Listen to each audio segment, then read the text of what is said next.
வணக்கம். நான் உங்கள் முனைவர் சுந்தரமூர்த்தி. இந்திய சுதந்திர போராட்டம் நடைபெறுகிறது. மகாத்மா காந்தியடிகள் ரஷ்ய ஃபிலாசபர் டால்ஸ்டாயை சந்தித்து ஆலோசனை பெற வேண்டி ஆலோசனை கேட்கிறார். டால்ஸ்டாய் அவர்கள், உங்கள் நாட்டிலேயே திருவள்ளுவர் என்பவர் திருக்குறள் என்ற நூலில் நீங்கள் எதிர்பார்க்கக்கூடிய அத்தனை ஆலோசனைகளையும் மிக தெள்ளத் தெளிவாக எழுதியிருக்கிறார். நீங்கள் அதை படித்து அதன்படி நீங்கள் போராடுங்கள், வெற்றி பெறலாம் என்று சொல்லிவிட்டு அவருக்கு பிடித்த ஒரு குறளை சொல்லி அனுப்பிவிடுகிறார். மகாத்மா காந்தி இந்தியாவுக்கு அந்த போராட்டத்தில் பங்கு கொண்டு அஹிம்சை வழியில் போராடுகிறார்.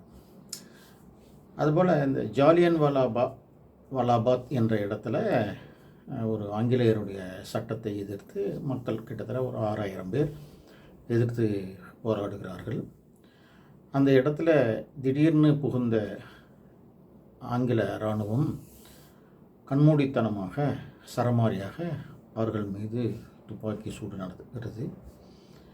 அதில் குண்டடிப்பட்டு இறந்தவர்கள் கொஞ்சம் பேர், அதிலிருந்து தப்பிக்க ஓடி ஒருவர் மீது ஒருவர் மிதித்து அடிபட்டு இறந்தவர்கள் ஆக கிட்டத்தட்ட 300க்கு மேலே 350 பேர் அந்த நிகழ்வில் இறந்துடுறாங்க. இந்தியாவே ஒரு அதிர்ச்சியில் உறைந்து கிடக்கிறது. உலகமும் அதிர்ந்து எதிர்பார்க்கிறது அடுத்தது என்ன நடக்கப் போகிறது என்று. அடுத்த நாள் காந்தி மீண்டும் சொல்கிறார், நாங்கள் உங்களை எதிர்த்து ஆயுதம் ஏந்தி போராட மாட்டோம், வன்முறைகளில் ஈடுபட மாட்டோம், நீங்கள் எங்கள் அனைவரையும் கொன்று குவித்தாலும் நாங்கள் அஹிம்சை வழியில்தான் போராடுவோம் என்று பிரகடனப்படுத்துகிறார். அதை ஏற்ற இந்திய மக்களும் அதன்படி நடக்கிறார்கள். உலகத்தையே ஆட்சி செய்து கொண்டிருக்கிற பிரிட்டிஷ் அரசாங்கம் அதிர்ந்து போகிறது. அவர்களுடைய நாட்டில் பாராளுமன்றத்தில் இனி இந்தியர்களை எதிர்த்து, காந்தியை எதிர்த்து நாம் அவர்களுக்கு துன்பம் கொடுக்கக்கூடாது, அவர்கள் நாட்டை அவர்களிடத்திலே நம்ம ஒப்படைத்து விடுவோம், சுதந்திரம் கொடுத்து விடுவோம் என்று பாராளுமன்றத்தில் ஒரு மசோதா நிறைவேற்றுறாங்க.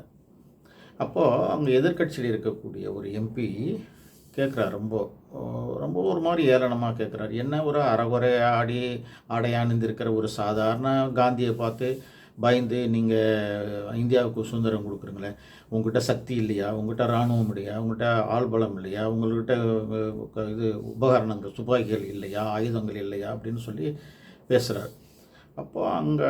அப்போது இருந்த பிரிட்டிஷ் பிரதமர் வின்ஸ்டன் சர்ச்சில் சொல்கிறார், நம்மக்கிட்ட எல்லா ஆயுதமும் இருக்குது, அவர்கள் ஆயுதம் ஏந்தி போராடினால் அடுத்த நிமிஷமே அவர்களை நாம் அடக்கி விடலாம்.